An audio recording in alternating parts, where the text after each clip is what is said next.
Stop pretending that life doesn't terrify you.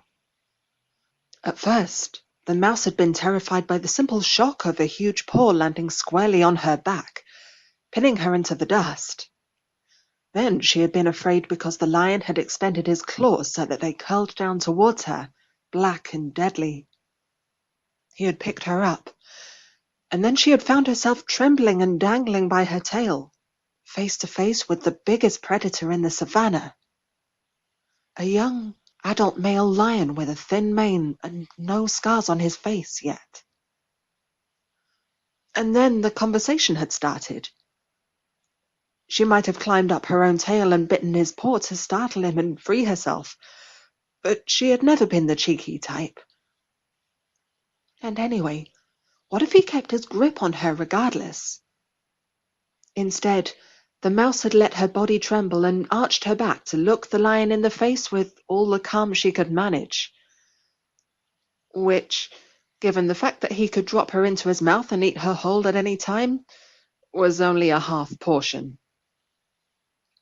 She felt cold with fear, despite the oppressive, dry noon heat. I'm sorry," she said reflexively, and then realized that this answer didn't match up with his comment. I didn't mean to wake you up. I didn't see you in the shade." She decided that perhaps she would feel more empowered if she did climb halfway up her tail, so she reached up to grab it. The lion must have thought she was going to bite him because he shook her until she gave up and hung again. Having all 4 feet grasping at thin air made her feel anxious, but there was nothing she could do about that for now. It's the middle of the day. Everybody sleeps in the shade until it cools down. Everybody knows that. Yes, you're right, I understand. But it's easier for me to find seeds if I check under trees and bushes. The lion's expression changed from one of irritation to sardonic dismissal. And predators. You're not a very good huntress, are you? The mouse quickly swallowed down her feeling of outrage. It hasn't worked out for me today, no. I have a lot to learn from great hunters like you. I'm sorry again for waking you. The lion lay down on his back and dangled the mouse directly over its face. What if your time for learning is up? Perhaps I want a snack. She was alarmed at these words and decided then and there to climb up her tail and bite him. After all, what did she have to lose? There were half a dozen places to hide nearby, no matter where he happened to drop or throw her. He noticed her climbing, of course, and shook her loose again, transferring her from one paw to the other, so that he could hold her instead by the scruff of her neck. Like I said, life terrifies you. Stop pretending otherwise. He began to lower her to his mouth. She gasped at the sight of his long teeth splitting apart and cried out, Let me go! You don't want to do this! That was enough to make him close his jaws for a moment and regard her with some amusement, his brown mane spread languidly behind his head. Is that so? Tell me why. I'm looking forward to this. Because I'm not worthy prey. Your lionesses are coming back, she lied, pointing beyond his head where he couldn't see. If he chose to get up and check, then perhaps he would loosen his grip on her for long enough to pull free and escape. They won't think much of you if they see all you caught was me.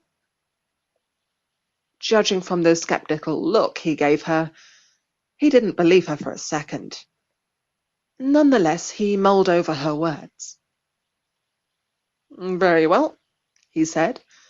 He moved his paw so that she could climb up it and pressed it to the acacia beside them so that she could run onto the bark. Then he rolled over to go back to sleep. The mouse's relief was so great that she spoke without thinking. Thank you, thank you, thank you. If you ever need help, I'll return this favor. The lion chuckled. No offense, Mousie, but if I ever saw you again, I wouldn't know it. You all look the same." The mouse bristled with fury as she climbed further up the tree to hide and let her heart rate slow. She found a dip in between two branches and rested there. To distract herself from her anger, she looked around. Where were his lionesses, anyway? Surely they would have been resting with their alpha lion during the intense heat of the midday sun. They were nowhere to be seen. But what she did see was a pack of the one creature that even lions feared. Humans. Hunters. And they were striding across the short, tough grass, heading straight for the lion. Not by chance, either. She was certain they had spotted him. He, however, had not seen them, nestled as he was among the long grass that grew in the lee of the acacia tree. She looked down at the slumbering lion. She felt that she should warn him. She also felt that he should be left to be found by the hunters for his attitude. The mouse was just about to climb down to warn him when she realized one other thing. He was already irritable from being woken once. What if he chose to eat her in return for waking him twice? She decided that it was not in her best interest to go out of her way for him. And so, the mouse remained in the crook of the tree and watched as the humans threw a net over him. That most certainly woke him up.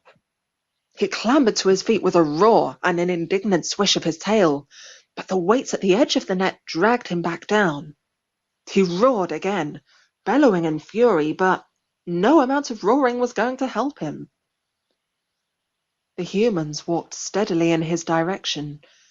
They would be upon him in seconds. The mouse saw all of this and reached a decision. She dropped down onto the red, iron-rich dust, landing with a light plop. Ignoring the lion for a moment, she headed for a mouse hole hidden between two acacia roots. "Brothers, sisters," she called down into the darkness.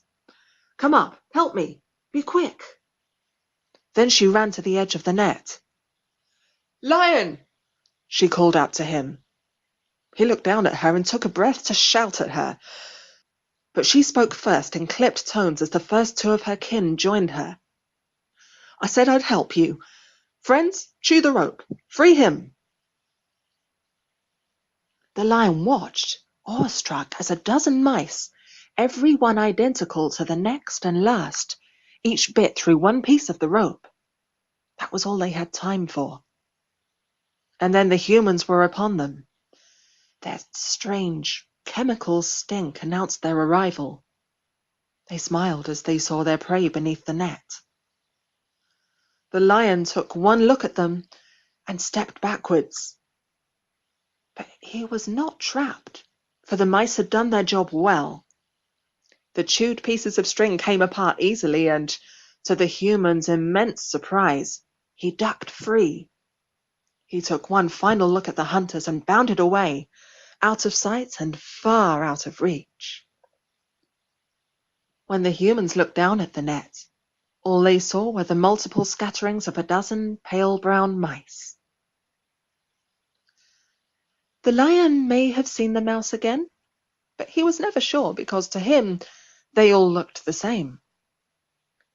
The mouse may have seen the lion again, but if she did, only she ever knew about it, for she chose not to speak to him again.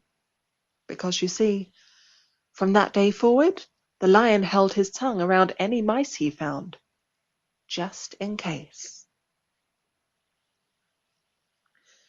If you enjoyed this story, why not subscribe to my channel? I upload at least once a week.